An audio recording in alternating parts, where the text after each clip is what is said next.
अस्सलामुअलैकुम। Market continuously grow कर रही है और सोलाना के हवाले से बहुत बुलिश, बहुत बड़ी बड़ी खबरें हैं, उन सब के हवाले से बात करेंगे। पहले मार्केट का ओवरऑल जायज़ा ले लेते हैं। तो आज मार्केट कैप 2.1 ट्रिलियन पे है, जिस पे आप देख सकते हैं कि पिछले 24 आवर का वॉल्यूम जो है 89.06 बिलियन था, which is less around 11% less compare to yesterday. Bitcoin की डोमिनेंस 56.8% पे थोड़ी सी गिरी है। डेफिनेटली ओल्ड थोड़े स्टार्ट हुए हैं, वो मैं आपको दिखाऊंगा भी कि ओल्ड कॉइन इस वक्त आउट परफॉर्म कर रहे हैं काफ़ी सारे बिटकॉइन को। इथेरियम का 13.9% है डोमिनेंस, और अगर आप फेयर एंड ग्रीड के हवाले से बात करें तो न्यूट्रल पे दिखाई दे रही है 54 पे। अब आप यहाँ पर देख सकते हैं क्रिप्टो बबल पे कि बहुत सारे ओल्ड ये पिछले 6-7 घंटे में थोड़े से गिरे हैं, पिछले 1-2 दिनों में लगातार चढ़े थे। लेकिन जो चीज़ मैं आपको बताना चाह रहा हूँ कि आप यहाँ पर ऊपर देख सकते हैं कि ये यूएसडी में है, लेकिन जब आप इनके पेयर बिटकॉइन से करेंगे तो you will see most of the coins are outperforming bitcoin, यानी कि बिटकॉइन का बहुत सारे कॉइन आउट परफॉर्म करने शुरू हो गए हैं।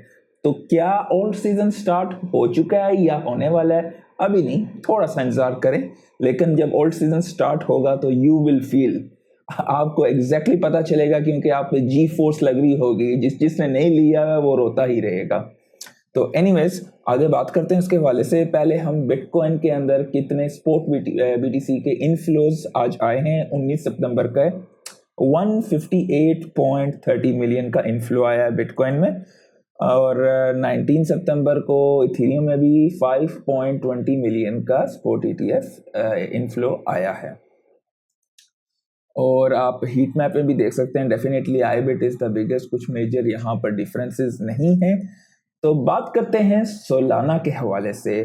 तो सोलाना का फाइड आंसर का टेस्ट नेट ऑन हो गया है और 1 मिलियन TPS उसकी जो है थ्रूपुट कहा जा रहा है, और इनका फ्रैकेंड डांसर वैलिडेटर क्लाइंट इस वक्त जो है वो रियल टाइम में मेन नेट उसका स्टार्ट हो चुका है। तो ये बहुत बहुत बुलिश खबर है, लेकिन असली चीज ये नहीं है। ये तो ठीक है, उनकी टेक्नोलॉजिकल एडवांसेस हैं, लेकिन बिजनेस कहां से आ रहा है वो चीज दिखानी है।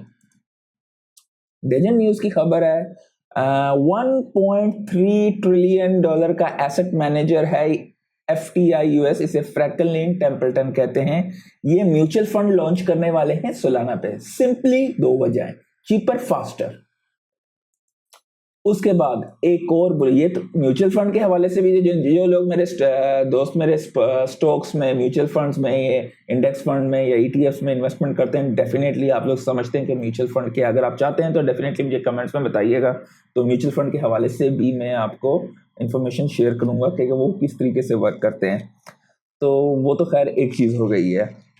उसके अलावा स्टेबल कॉइन्स, कल की वीडियो में भी मैंने आपको बताया था कि स्टेबल कॉइन आने वाला फ्यूचर है।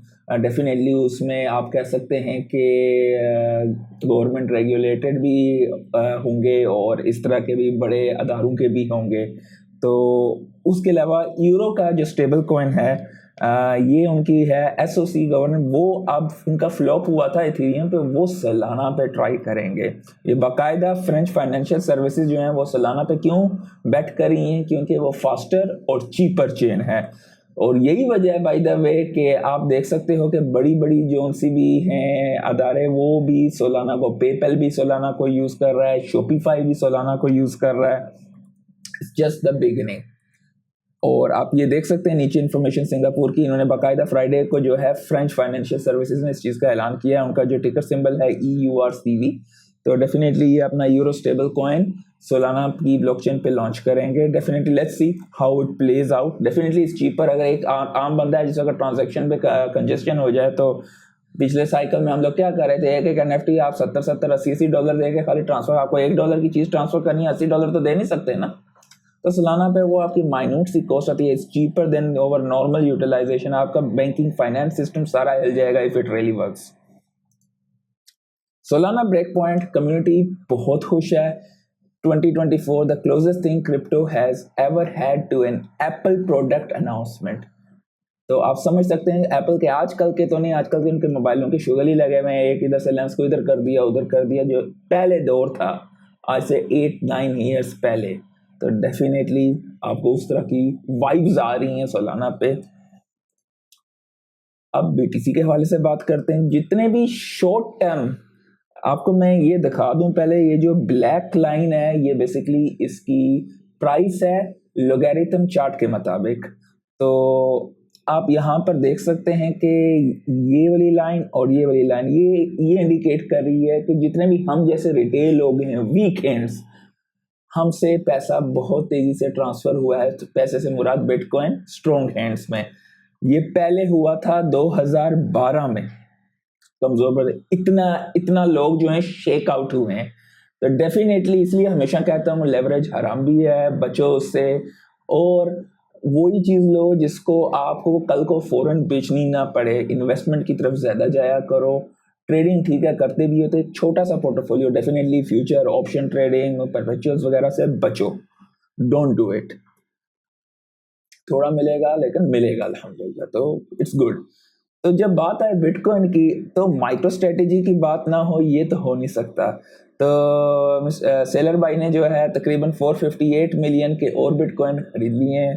उसके अलावा माइक्रो सेलर जो हैं उनके माइक्रो स्ट्रेटेजी रेज करना चाह रहे हैं 1 billion two by more bitcoin. Market में बिटकॉइन ये बंदा छोड़ेगा नहीं किसी के लिए भी। अब बात करते हैं स्टेबल कॉइन्स के हवाले से।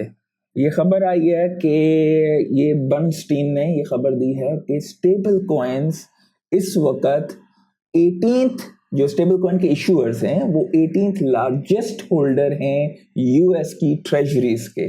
तो आप अंदाजा लगा सकते हो कि फ्यूचर स्टेबल कॉइन्स का है या नहीं। जो बंदा इस चीज को समझ के इग्नोर करे तो डेफिनेटली वो बहुत कुछ मिस आउट कर जाएगा। तो क्रिप्टो स्कैम नहीं है, क्रिप्टो में स्कैम है मोर देन 99% आप कह सकते हो, लेकिन there are a genuine use case. और अगर आप इस चीज को, टेक्नोलॉजी को, इनोवेशन को समझते हो, you can change the Fortune of your coming generation. ठीक है। अच्छा, ब्रिटेन से अल्ट्रा वेल्थी, पिछले कई दिनों से मैं इस चीज के बारे में बता रहा हूँ क्योंकि फिर से कोई टैक्स चेंजेस मुझे नहीं समझ में आता कि किस तरह से the government is thinking actually. लेकिन वो लोग, वेल्थी लोग डेफिनेटली इतना टैक्स के प्रपोजल से पहले वो क्या बता रहे हैं कि Britain ultra wealthy are threatening to exit, और ऑलरेडी ये चीज हो रही है। मेरे ख्याल से मैंने कल से पिछली वीडियो में मैंने चार्ट में आपको दिखाया भी था कि कौन कौन से मुल्क से लोग जो हैं मिलियनर्स निकल के कौन कौन से मुल्कों में जा रहे हैं। 2023 की रिपोर्ट में मैंने पूरी एक रिपोर्ट शेयर की थी, कल से पिछली वीडियो मेरी देखिएगा, उसमें आपको अंदाजा होगा। तो उसके अलावा कमाला हैरिस, डेफिनेटली पहले जब इनकी डिबेट हुई थी तो क्रिप्टो के हवाले से कोई बात नहीं की थी। तो इनके ये एंथोनी जो हैं इनके साथ काम कर रहे हैं कैंपेन की क्रिप्टो पॉलिसीज बनाने। एंथोनी ने बेसिकली टोकन 2049 में ये बात बताई है कि दे आर वर्किंग ताकि वो एक क्रिप्टो पॉलिसीज बनाए इनकी कैंपेन के लिए। तो डेफिनेटली वो भी आने वाले दिनों में इलेक्शन से पहले डेफिनेटली कोई ना कोई पॉलिसी के साथ आएंगी, which is a good step.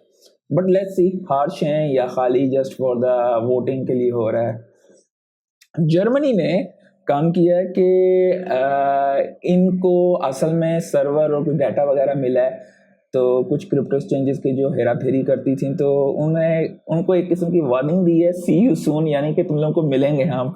तो उनके पास काफ़ी सारी चीज़ें जो है उन्होंने पकड़ ली। आप ये पूरा यहाँ पे डिटेल पढ़ सकते हैं, कॉइन टेलीग्राफ पे ये पूरी इंफॉर्मेशन दी हुई है। डीफाई लैंडिंग प्रोटोकॉल एक था स्काई, उसने रैप्ड बिटकॉइन, क्योंकि गवर्नेंस वोट हुआ था, डीफाई में मेन चीज़ गवर्नेंस होती है, आपकी वोटिंग पावर होती है। उसके बाद रैप्ड बिटकॉइन को हटा दी है। तो what ever the reasons, anyways आने वाले दौर में रैप्ड बिटकॉइन इस्तेमाल भी कम होंगे। मैं से 2 दिन पहले आपको एग्जैक्टली समझाया था स्टैक बिटकॉइन और रैप्ड बिटकॉइन का फ़र्क भी, तो आप वो वीडियो देख के समझ सकते हैं। इसमें रिस्क फैक्टर बहुत ज़्यादा होता है, which is a good thing कि आप इस ऐसी चीज़ से हटें। तो डीफाई में डेफिनेटली ऐसी चीज़ें इस्तेमाल होती हैं, लेकिन आस्ता आस्ता कम्युनिटी मैच्योर हो रही है, पास्ट मिस्टेक्स और एरर से लोग बेहतर होते जा रहे हैं। तो ये खबर आई है, मैं भी शेयर कर दूं आपके साथ। सुप्रीम कोर्ट इंडिया का एक कोई यूट्यूब चैनल है, वो हो गया जी हैक, और उस पर कर दिया शेयर। इस वजह से कर रहा हूँ कि इसका क्रिप्टो से रिलेटेड है कि रिपल एक XRP पिछले साइकिल्स में काफ़ी चलती थी, कोर्ट केस भी काफ़ी हुकूमत के साथ के लगे रहे हैं। तो इनके चैनल का नाम जो है हैक करके चेंज कर दिया उसने रिपल, और फिर उसमें क्रिप्टो करेंसी का कंटेंट डालना शुरू कर दिया। वल्लाह आलम क्या उसमें हुआ है, आगे क्या खबरें, लेकिन just to share with you कि कोई भी अगर आपको यूट्यूब पे या कुछ बोले भाई आप इतने दो मैं इतना कर दूंगा, इधर नहीं कहीं भी कोई बंदा आपको नहीं देगा कोई। तो अपनी मेहनत और अपनी अक्ल से आपने कमाना है और अपनी सिक्योरिटी करनी है। कोई बंदा किसी को मुफ्त में कुछ भी नहीं देता, ठीक है, खास करके क्रिप्टो में।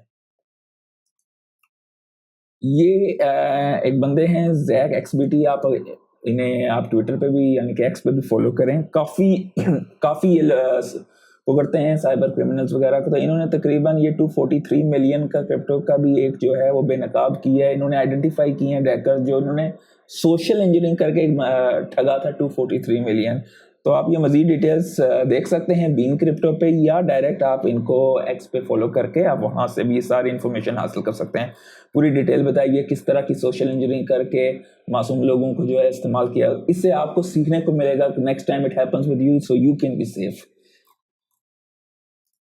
बिंग एक्स ये एक सिंगापुर की एक क्रिप्टो एक्सचेंज है। तो ये सस्पेक्ट कर रही है, अभी तक इन्होंने कंफर्म नहीं किया, 52 मिलियन का लॉस हो चुका है अप्रोक्सीमेटली, और सस्पेक्ट करिए क्या हुआ है, वल्लाह आलम क्या हुआ है। अच्छा, ये जनाब हैं Tigran Gambaryan, I hope I am spelling him right. इन इन ये बाइनेंस के थे। तो नाइजीरिया में कुछ कम्युनिकेशंस हो रही थी, एक दो मीटिंग्स हुई, उसके बाद वो थोड़ी सी उन्होंने उनको डिटेन कर दिया और अब उनकी थोड़ी सेहत काफ़ी ज़्यादा ख़राब है। तो बाइनेंस ट्राई कर रही है कि किसी तरीके से उन्हें रिलीज़ किया जाए, और ये भी कह रहे हैं कि he had been unjustly detained. तो आज के लिए इतना ही। चैनल को लाइक कर दीजिएगा, सब्सक्राइब कर दीजिएगा। आज के लिए इतना ही, अल्लाह हाफिज़।